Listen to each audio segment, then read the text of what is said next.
Class के 4 pillars के बारे में आज बताया जा रहा है। इससे पहले हमने जो क्लास ली थी उसमें हमने रीड कर लिया था जो concept of human development was introduce by doctor महबूब उल हक। महबूब उल हक के बारे में हमने इंट्रोड्यूस कर लिया था। अब जो नेक्स्ट में टुडेज जो क्लास है वो है 4 पिलर ऑफ ह्यूमन डेवलपमेंट कि मानव विकास के वो कौन से 4 टाइप के आपके कंटेंट्स हैं जिनकी वजह से ह्यूमन डेवलपमेंट होता है। यानी कि ह्यूमन डेवलपमेंट में वो 4 पॉइंट्स आपके मैंडेट हैं, मस्ट हैं। Without in these 4 points we can not say कि ह्यूमन डेवलपमेंट होगा आपका। तो just as any building is supported by pillar. जैसे फॉर एग्जांपल किसी भी बिल्डिंग को बनाते हैं तो उसके लिए पिलर की ज़रूरत होती है। The ideas of human development is supported by the concept of first है इक्विलिटी, एंड सेकेंड है सस्टेनेबिलिटी, एंड थर्ड है प्रोडक्टिविटी, एंड फोर्थ आपका एम्पावरमेंट। 4 टाइप के पिलर्स हैं और ये एक्सट्रीमली इंपॉर्टेंट है for your exam and your half yearly. तो ये चीज़ को याद रखेंगे। फर्स्ट बात करते हैं इक्विलिटी। इक्विलिटी का मीन्स है इक्वल, आई मीन कि समानता से।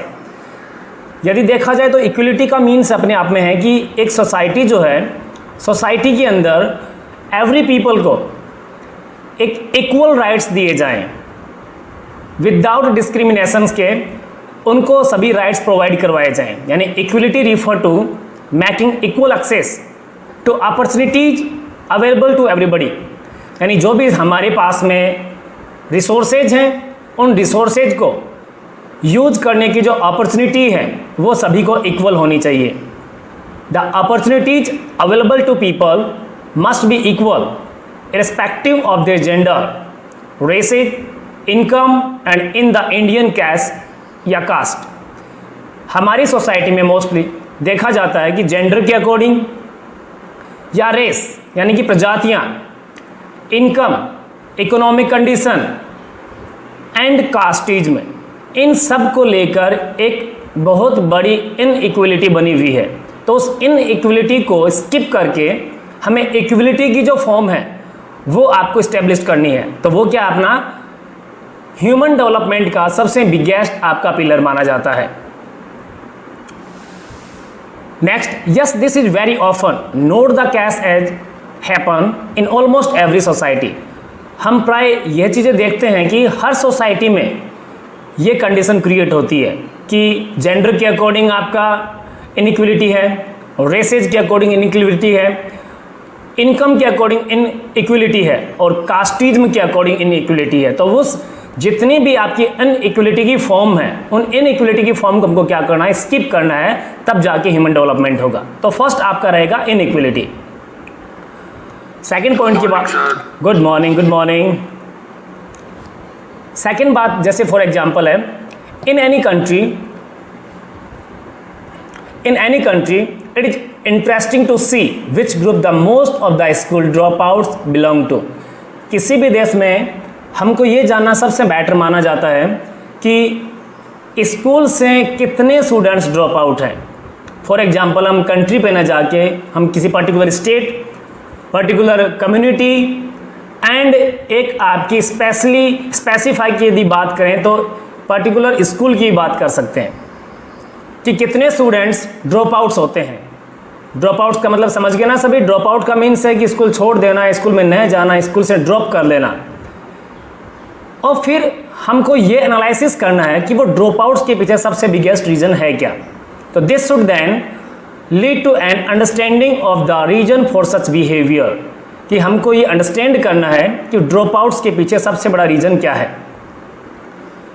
In India a large number of woman and person belonging to socially and economically backward groups drop out of school।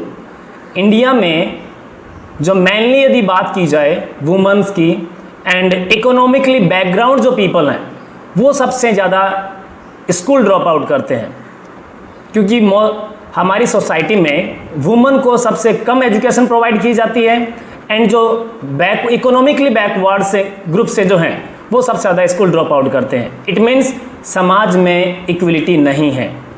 यदि इक्वलिटी होती तो मेल एंड वुमेन को एजुकेशन गेन करने का राइट होता, एंड यदि इक्वलिटी होती तो इकोनॉमिक बैकग्राउंड ग्रुप्स वाली जो एक सोसाइटी है उसको भी सेम एजुकेशन प्रोवाइड की जाती जो एजुकेशन आपको हाईली इकोनॉमिक ग्रुप को दी जाती है। सो यानी कहीं ना कहीं हमारी सोसाइटी में आपकी इक्वलिटी की फ्लैक्चुएशंस है। This show how the choice of this group get limited by not having success to knowledge. यदि उनके पास में अब इक्वलिटी नहीं हुई तो वो अपने चॉइस को कंपोज नहीं कर पाएंगे, और चॉइस को कंपोज न करने का मीन्स है कि उनका नॉलेज लिमिटेड हो जाएगा, और नॉलेज लिमिटेड होना, चॉइस को गेन नहीं कर पाना, इट मीन्स वो ऑल टाइम के लिए, हमेशा के लिए बैकवर्ड में चले जाते हैं। इट मीन्स हम कभी भी उनका डेवलप नहीं कर सकते। तो कहने का मीन्स हुआ कि if you want become a good development, यदि हम एक अच्छा विकास चाहते हैं, देन फर्स्ट एक्टिविटी हमें क्रिएट करनी होगी, वो कौन सी होगी? इक्वलिटी की, कि सोसाइटी में इक्वलिटी हमको क्या करनी, स्टेब्लिश करनी है। सेकंड पॉइंट आता है सस्टेनेबिलिटी। सस्टेनेबिलिटी का मीन्स है एक ऐसा डेवलपमेंट जो कंटिन्यू चले, यानी कि प्रेजेंट में हम जिन रिसोर्सेज को, नेचुरल रिसोर्सेज को मॉडिफाई करके, सस्टेनेबिलिटी का मीन्स है कि एक कंटिन्यू वाला विकास, कंटिन्यू डेवलपमेंट। यानी इट मीन्स जैसे प्रेजेंट में हम जो नेचुरल रिसोर्सेज हैं उनको मॉडिफाई करके ह्यूमन मेड रिसोर्सेज बनाते हैं एंड उसको हम यूटिलाइज करते हैं। बट हमको फोकस रखना होगा कि जो रिसोर्सेज प्रेजेंट में हम जो यूज कर रहे हैं उन रिसोर्सेज को नेक्स्ट जनरेशन, नेक्स्ट जो हमारे जो पीढ़ी है, जो नेक्स्ट जनरेशन है, वो उसका क्या करे, यूटिलाइज करे, वो भी यूज करे। और वो कब पॉसिबल होगा? जब हम ऐसा डेवलपमेंट करेंगे कि रिसोर्सेज को कीप ऑन रखेंगे, उनको सिक्योर रखेंगे फॉर नेक्स्ट जनरेशन। लाइक जैसे sustainability means continuity in the availability of opportunity, कि जो भी अवेलेबिलिटी है हमारे पास में, जो भी अपॉर्चुनिटीज़ हैं हमारे पास में, उनकी कंटिन्यूटी बनी रहे। ऐसा नहीं कि जो अपॉर्चुनिटीज़ हैं वो हमको तो अवेलेबल होगी बट नेक्स्ट जनरेशन को अवेलेबल ही नहीं हो पाए। इट मीन्स वो आपकी सस्टेनेबिलिटी नहीं है। सस्टेनेबिलिटी का मीन्स है कि किसी भी अपॉर्चुनिटी की अवेलेबिलिटी जो है वो आपकी कंटिन्यू रहे। Sustainable human development, each generation must have the same opportunity.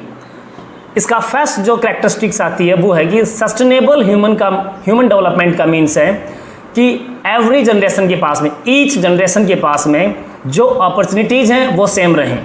हमारे पास में पेट्रोलियम को यूज करने की अपॉर्चुनिटी है, तो इट मीन्स ये नहीं कि उस पेट्रोलियम को हम कंप्लीटली रूप से डिस्ट्रॉय कर दें, नेक्स्ट जनरेशन के पास में उसकी कोई किसी भी प्रकार की अपॉर्चुनिटी न रहे। तो ये सस्टेनेबिलिटी नहीं है। सस्टेनेबिलिटी कब होगी? जब वो नेक्स्ट जनरेशन भी उस पेट्रोलियम रिसोर्सेज का यूज कर सके। इट मीन्स वो आपका सस्टेनेबिलिटी है। All environmental, financial and human resources must be use keeping in mind the future. आज हम जितने भी environmental resources, financial resources and human made resources जितने भी यूज करते हैं, like most resources two types के हैं यहाँ पर, natural resources and human made resources.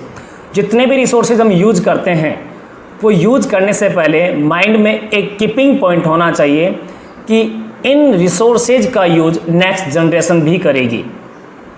Without keeping point हमको वो रिसोर्सेज यूज नहीं करना चाहिए। माइंड में फ्यूचर जनरेशन को नोटिफाई करके ही आपके रिसोर्सेज को यूज करना चाहिए। Misuse of any of these resources will lead to favour opportunity for future generation. हमको जितने भी रिसोर्सेज हैं उनको मिस यूज नहीं करना, एंड जो भी यूज करें वो लिमिट में यूज करें, इस चीज़ को नोटिस करके कि फ्यूचर जनरेशन भी इस अपॉर्चुनिटी को गेन कर पाएगी। ये कंडीशन जब क्रिएट हो जाएगी सोसाइटी में, it means sustainability development create होगा। तो सस्टेनेबिलिटी डेवलपमेंट मीन्स हुआ एक कंटिन्यू चलने वाला विकास, एक सतत चलने वाला विकास। नेक्स्ट आता है एक गुड एग्जाम्पल है। A good example is about the importance of sending girl to school. हम एक एग्जाम्पल उसके लिए है कि जो लड़कियों को स्कूल में भेजते हैं पढ़ने के लिए, sending girls to school. If a community does not stress the importance of sending its girls child children to school, यदि एक कम्युनिटी, एक समाज इस चीज़ को नहीं जानता है, इस चीज़ की इम्पोर्टेंस नहीं जानता है कि गर्ल्स को यदि स्कूल में भेजेंगे या न भेजते हैं तो क्या हार्म होगा और क्या बेनिफिट होगा। Many opportunity will be lost to these young women when they grow up.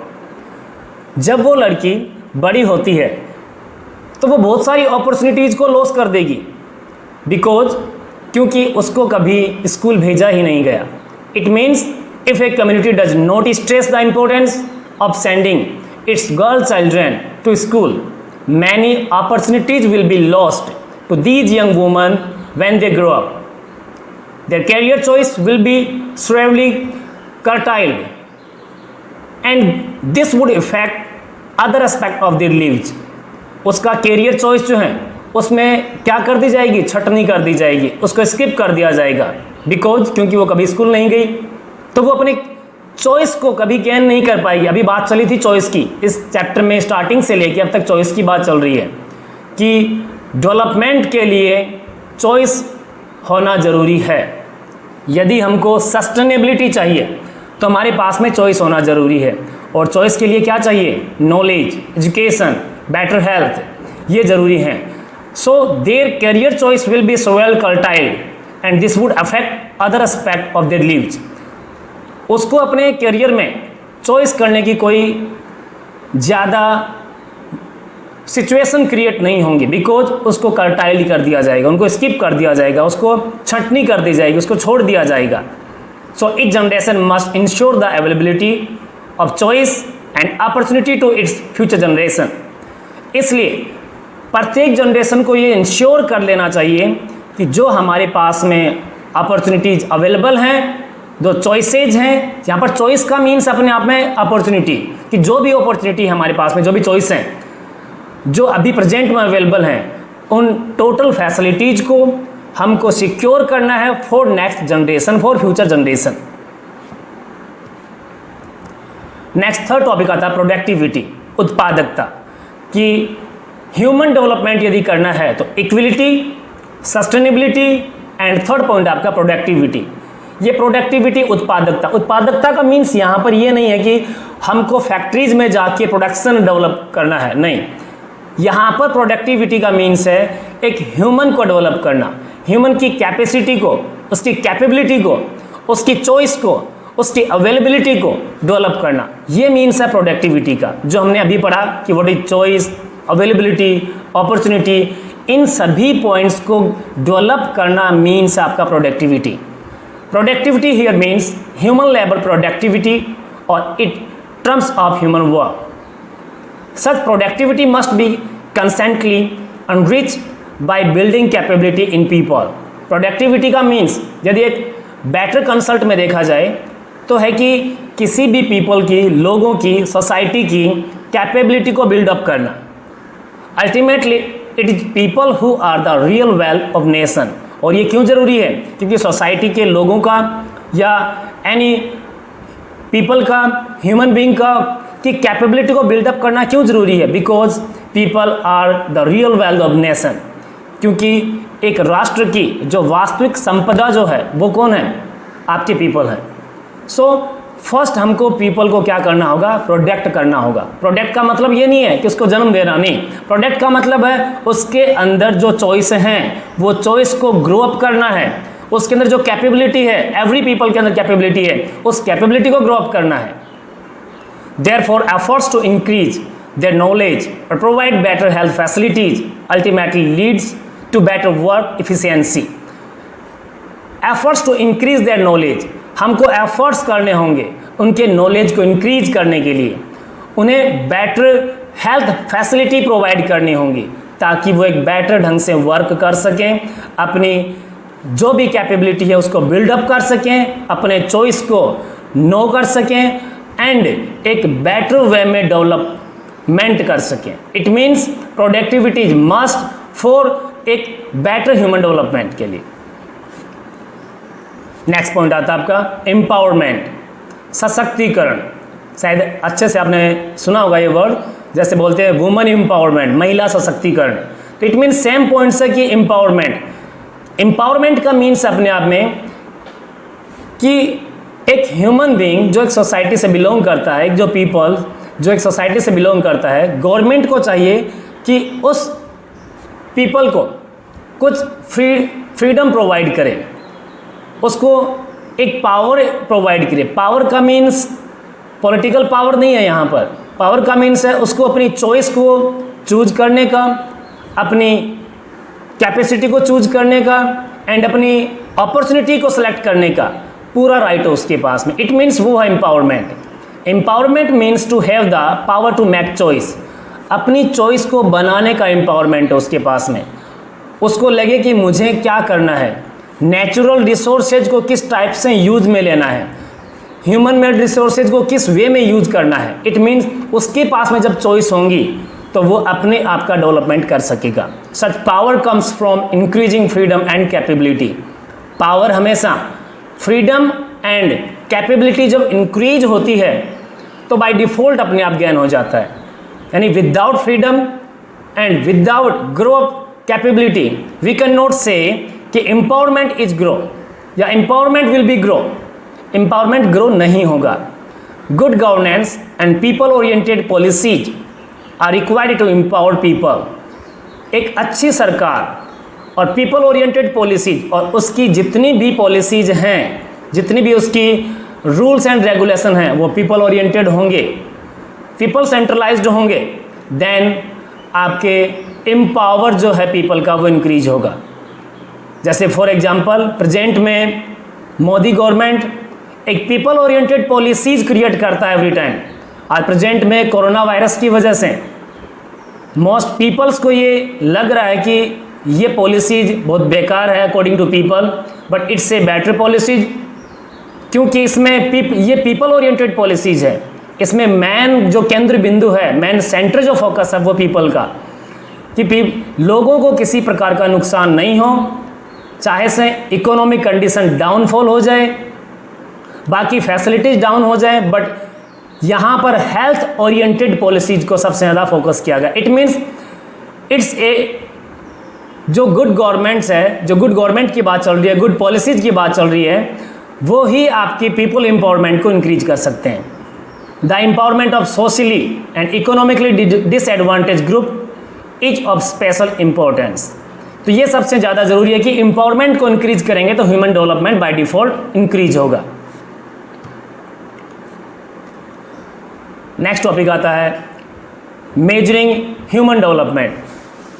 Human development को मेजर कैसे करें, कि किस प्रकार से हमको मेजर करना होगा, किस प्रकार से हमको एनालिसिस करना होगा, कैसे हमको चेक करना होगा कि ह्यूमन डेवलपमेंट हुआ है या नहीं, यदि हुआ है तो कितना, और किस प्रकार से हमको चेक करना है। हमारी कंट्री का, अदर कंट्रीज का, सोसाइटी का, एक कम्युनिटी का किस प्रकार से ह्यूमन डेवलपमेंट को मेजर करना है। तो ह्यूमन डेवलपमेंट के the human development index, I mean कि HDI, एग्जाम में याद रखना, शॉर्ट फॉर्म पूछ सकते हैं आपसे कि व्हाट इज HDI। तो HDI means human development index. Human development index rank the countries best of their performance in the key area of health, education and access to resources.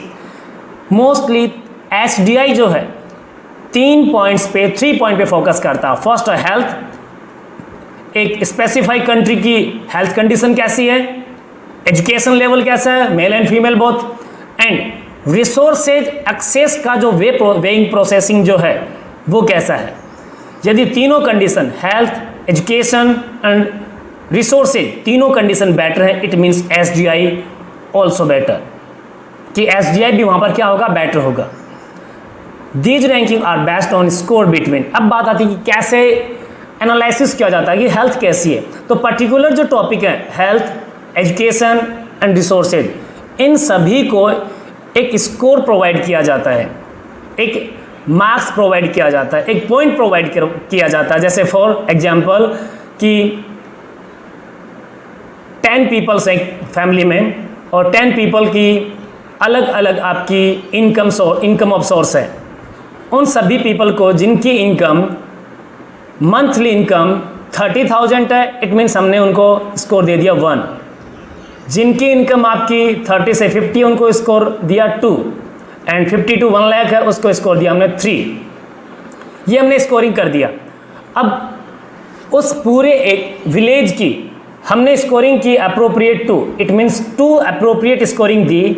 तो ये किस चीज़ को इंडिकेट कर रहा है कि मोस्टली जो पीपल हैं उनकी जो मंथली इनकम है वो आपकी अप्रोक्सीमेट 50,000 होगी। तो एक पर्टिकुलर स्कोर रेडी कर लिया जाता है कि 0 to 1, बट एसडीए में याद रखना है जो स्कोरिंग जो डिजिट है वो 0 to 1 ही है और 1 से आगे नहीं है। अब बात आती है 0 to 1 है तो कैसे स्कोरिंग की जाती है। Country earn from this its record in the key areas of human development. This indicator choose to assess health in the life expectancy at birth. अब कैसे जो हेल्थ जो है आपकी एक लाइफ एक्सपेक्टेंसी जो है बर्थ के समय, वो सबसे बड़ा इंडिकेटर है एसडीआई का कि बर्थ के समय उनकी लाइफ कंडीशन क्या थी। A higher life expectancy means that people have a greater chance of living longer and healthier lives. यदि बर्थ के समय लाइफ एक्सपेक्टेंसी हायर है, इट मीन्स उनकी लिविंग जो लॉन्गर कंडीशन है वो काफ़ी हेल्दी है। उनके जीवन जीने की जो प्रत्याशा जो है, जो जीवन जीने की एक जो सिचुएशन है, हेल्थ कंडीशन जो है वो हायर है। ये सबसे पहला कंडीशन इंडिकेशन है कि एचडीआई कैसे मेजर करेंगे। तो एचडीआई मेजर करने का 3 पॉइंट्स हमारे पास में। फर्स्ट है हेल्थ को कंडीशन मानेंगे कि देखेंगे पर्टिकुलर एरिया की कि वहाँ के लोगों की हेल्थ कंडीशन क्या है, किस टाइप की हेल्थ कंडीशन। अब बात आती है हेल्थ कंडीशन कैसे मेजर करेंगे। तो जब उनका जन्म हुआ उस समय उनकी हेल्थ कंडीशन क्या थी, क्या वो काफ़ी आपके वीक थे, एवरेज थे, बेटर थे, एक्सीलेंट थे, ये कंडीशन को एनालिसिस करेंगे। नेक्स्ट फिर ये देखते हैं कि जब बर्थ के समय इनकी हेल्थ कंडीशन इस सिचुएशन में थी, बट अभी प्रेजेंट में क्या सिचुएशन है उससे मेजर करेंगे। तो सबसे पहले हम मेजर जो करते हैं वो है हेल्थ कंडीशन को, कि हेल्थ कंडीशन से मेजर करेंगे कि एचडीआई कितना है यहाँ का 0 to 1 के मिड में। नेक्स्ट पॉइंट आता है आपका द एडल्ट लिटरेसी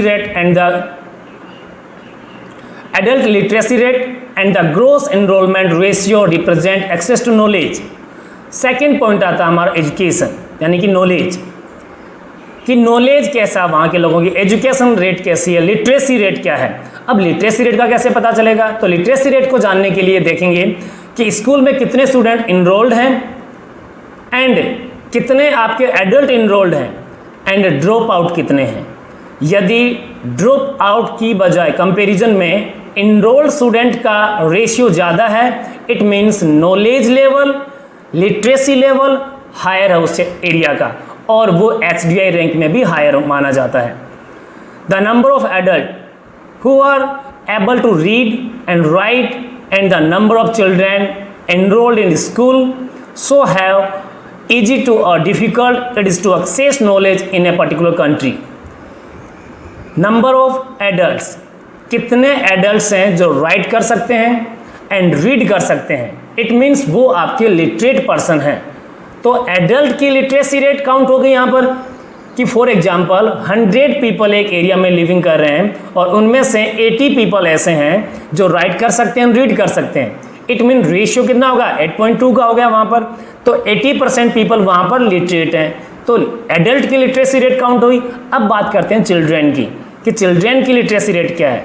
तो चिल्ड्रेन की लिटरेसी रेट जानने के लिए हम एनालिसिस करेंगे कि कितने चिल्ड्रेन आपके स्कूल में इनरोल्ड हैं एंड उसके बाद में कितने स्टूडेंट्स ने एक डिफ़िकल्टी वे के फेस को डिफ़िकल्टी जो एक फेस है उसको बाय डिफ़ॉल्ट के अकॉर्डिंग कितना उन्होंने फेस किया है। इट मीन्स कितने स्टूडेंट्स इनरोल्ड हैं फर्स्ट, एंड सेकंड कितने स्टूडेंट्स ने प्रॉब्लम होते हुए भी उन्होंने नॉलेज को गेन करने की अपनी चॉइस नहीं छोड़ी है। तो ये डिफाइन करेगा लिटरेसी रेट को। Access to resources is measured in term of purchasing power in US dollar. ये एक कोटिंग थॉट है। इट मीन्स हुआ कि हम जो भी रिसोर्सेज गेन करते हैं उनको परचेजिंग पावर के रूप में नोटिफाई किया जाता है। Each of these dimension is give a weightage of 1/3। HDI को मेजर करने के लिए जो वेटेज दिया जाता है वो 1/3 का दिया जाता है। इंपॉर्टेंट लाइन्स हैं, इनको नोटिस रखना कि HDI को मेजर करने के लिए किस डायमेंशन का वेटेज दिया जाता है, तो upon 1/3। The human development index is a sum total of the weightage assign to all this dimension. तो सभी प्रकार के जो सम डायमेंशन है वो HDI में इन्वॉल्व किए जाते हैं। नेक्स्ट पॉइंट आता है the closer a score is to 1 the greater is the level of human development. HDI में यदि हम किसी पर्टिकुलर रीजन, स्पेसिफिक रीजन का यदि HDI मेजर कर रहे हैं तो उसमें 1 जो पॉइंट है, 1 स्कोर है, वो सबसे ज़्यादा ग्रेटर लेवल को इंडिकेट करता है। जैसे मैंने अभी बताया कि HDI में जो एक वेटेज दिया जाता है वो 1/3 पे होता है एंड जो स्कोरिंग दी जाती है वो 0 to 1 है।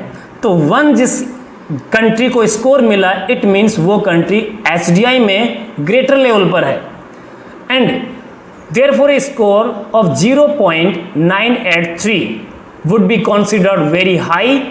0.983 यदि स्कोर मिला इट मीन्स वो हाई रेशियो पे है and 0.268 would mean a very low level of human development।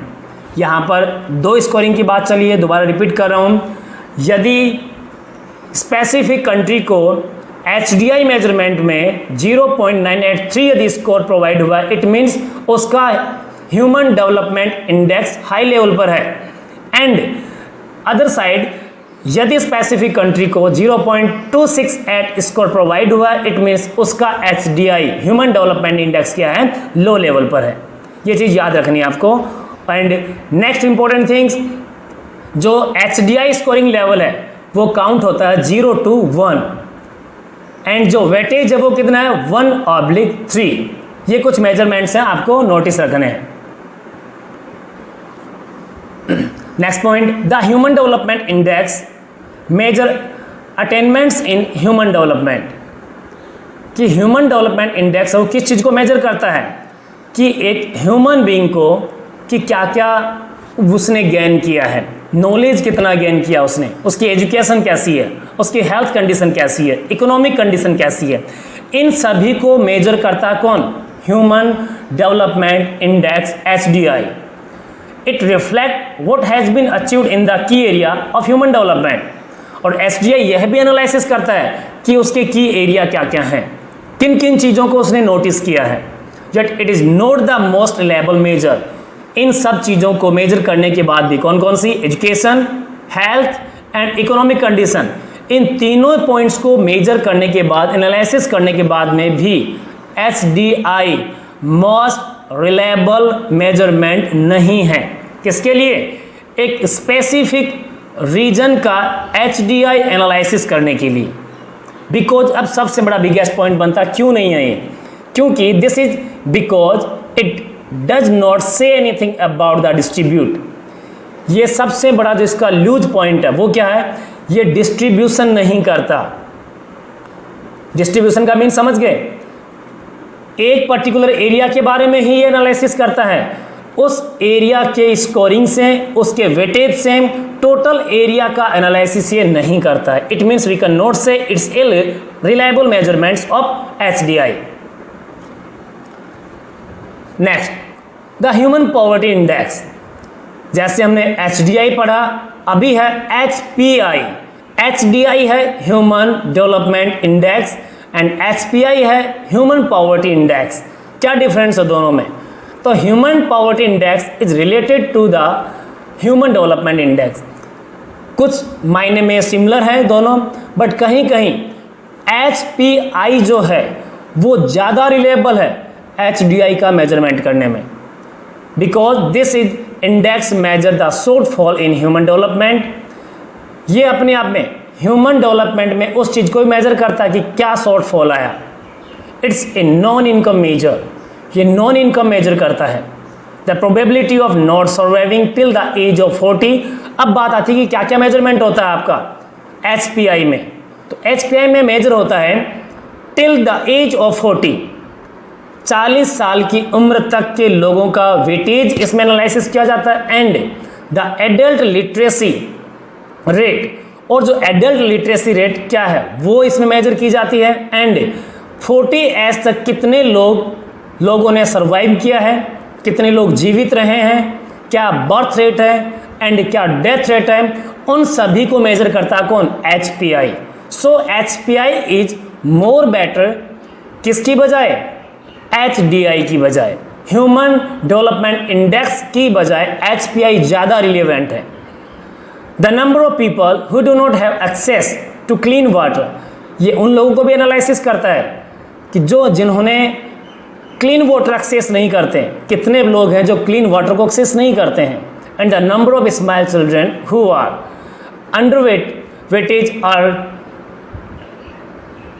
underweight are all taken into account, so the shortfall in human development in any region। और कितने आपके children हैं जो school में enrolled हैं एंड नहीं हैं, and all taken into account to show the shortfall in human development in any region. और पर्टिकुलर प्रत्येक एरिया का ह्यूमन डेवलपमेंट जो है वो भी आपका क्या करता है? एनालिसिस करता है। Often the human poverty index is more relevant than the human development index. So we say that हम यहाँ पर ये कहेंगे कि मोस्टली HPI है वो ज़्यादा लिविंग है देन HDI के। तो ह्यूमन पॉवर्टी इंडेक्स आपका ज़्यादा यूजफुल है किसके? HDI के। और ये किन चीज़ों की एनालिसिस करते हैं? HPI को मैं दोबारा रिपीट करता हूँ। HPI फर्स्ट आपका मेजर करता है कितने लोगों ने सर्वाइविंग किया है till the age of 40। Next में एडल्ट लिटरेसी रेट को मेजर करता है and how many peoples enrolled in school, यानी how many children enrolled in school, and adult literacy rate and the number of people who do not have access to clean water, कितने लोगों ने clean water के access नहीं किया, उस चीज़ को analysis करता है। Birth rate and death rate इसको भी एनालिसिस करता है। और पर्टिकुलर रीजन की जो डेवलपमेंट है वो कितनी शॉर्टफॉल हुई, कितनों ग्रो हुई, उन चीज़ों को भी इंडिकेट करता है। Looking at both these measure of human development together give an accurate picture of the human development situation in a country. जो HPI है ह्यूमन पॉवर्टी इंडेक्स, वो आज प्रेजेंट में किसी भी स्पेसिफिक रीजन की एक एक्चुअल पिक्चर जो है वो हमें क्या करता है? प्रोवाइड करवाता है। किस चीज़ की एक्चुअल पिक्चर? HDI की, ह्यूमन डेवलपमेंट सिचुएशन की जो एक्चुअल पिक्चर है वो हमको प्रोवाइड करता है कौन? आपकी HPI। नेक्स्ट पॉइंट आता है आपका अप्रोचेज टू ह्यूमन डेवलपमेंट, कि ह्यूमन डेवलपमेंट की अप्रोचेज कौन कौन सी हैं। अभी हमने पिलर्स पढ़े ह्यूमन डेवलपमेंट का, एंड उसके बाद में हमने रीड किया कि किस प्रकार से ह्यूमन डेवलपमेंट को मेजर करेंगे। तो ह्यूमन डेवलपमेंट को मेजर करने के लिए हमारे पास में 2 पॉइंट्स थे। फर्स्ट था हमारा HDI human development of index, and second जो था वो था हमारा HPI ह्यूमन पॉवर्टी इंडेक्स। तो 2 पॉइंट्स से हमने अभी रीड किया। अभी नेक्स्ट पॉइंट आता है अप्रोचेज टू ह्यूमन डेवलपमेंट, कि क्या क्या अप्रोचेज है ह्यूमन डेवलपमेंट की। तो there are many way of looking at the problems of human development. हम मोस्टली देखते हैं कि ह्यूमन डेवलपमेंट के लिए बहुत सारी प्रॉब्लम क्रिएट है। Some of the important approaches, but कुछ आपकी अप्रोच हैं, कुछ हमारे पास में उसके वास्तविक क्लूज हैं जिनकी बेस पर हम ये काउंट कर सकते हैं, एनालिसिस कर सकते हैं कि ह्यूमन डेवलपमेंट कैसे हो सकता है। फर्स्ट आपका द इनकम अप्रोच, सेकेंड है the welfare approach, and third है मिनिमम नीड्स अप्रोच, एंड आपका फोर्थ है कैपेबिलिटी अप्रोच। तो 4 अप्रोचेज हैं जिनके बेस पर हम ह्यूमन डेवलपमेंट को एनालिसिस करेंगे। फर्स्ट आती है आपकी इनकम अप्रोच। इनकम अप्रोच का मतलब अब क्या? आय उपागम। इनकम मतलब आय, अप्रोच का मतलब है उपागम, कि हमको आय उपागम से रिलेटेड सोसाइटी में किस चीज़ का एनालिसिस करना है। हमारी सोसाइटी इनकम से लेकर किस टाइप की इक्वलिटी आपकी क्रिएट करती है। This is one of the oldest approaches to human development. सबसे जो बेटर अप्रोच है ह्यूमन डेवलपमेंट की वो है आपकी इनकम अप्रोच। विदाउट इनकम के वी कैन नोट से कि ह्यूमन डेवलपमेंट हो सकता है। Human development is seen as being linked to income. यदि देखा जाए तो ह्यूमन डेवलपमेंट डायरेक्टली लिंक है किसके? इनकम अप्रोच के। The idea is that the level of income reflects the level of freedom and individual enjoy. अब बात आती है कि इनकम अप्रोच क्या ओनली इनकम को गेन करना ही इनकम अप्रोच है? No, the idea is that the level of income reflects the level of freedom and individual enjoy. Income approach किस चीज़ को रिफ्लेक्ट करती है? इनकम अप्रोच रिफ्लेक्ट करती है लेवल ऑफ फ्रीडम को एंड इंडिविजुअल एंजॉयमेंट को। ये डिफाइन करती है income approach. Higher the level of income the higher is the level of human development.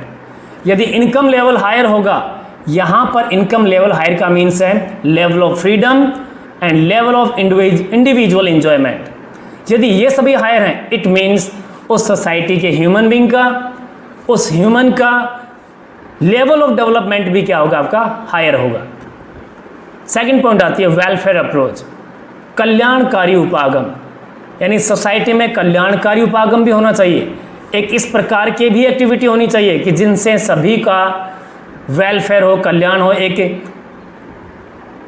Many types की क्रिएटिविटी होनी चाहिए। This approaches look at human being as beneficiary और target of all development activity. इस approaches में मुख्यतः जो point किया जाता है वो किस पर पॉइंट किया जाता है कि क्या क्या एक्टिविटी हैं जो सोसाइटी को बेनिफिट देती हैं, जिससे सोसाइटी का डेवलपमेंट हो। तो the approaches argues for higher government expenditure on education, health, social secondary and amenities. इस अप्रोच का मानना है यदि HDI को या ह्यूमन डेवलपमेंट को यदि ग्रो करना है तो एक गवर्नमेंट को एक्सपेंडिचर करना होगा, खर्चा करना होगा, एक लागत लगानी होगी, एक रिलायबल पॉलिसी क्रिएट करनी होगी। किसके लिए? उस सोसाइटी की एजुकेशन के लिए, वहाँ के हेल्थ के लिए एंड सेकेंडरी एक्टिविटी और बाकी सभी के लिए। यदि गवर्नमेंट ये सभी फैसिलिटी प्रोवाइड नहीं करवाएगी then we can not say कि वो वेलफेयर अप्रोच है। वेलफेयर अप्रोच का मतलब है कि वहाँ पर रहने वाले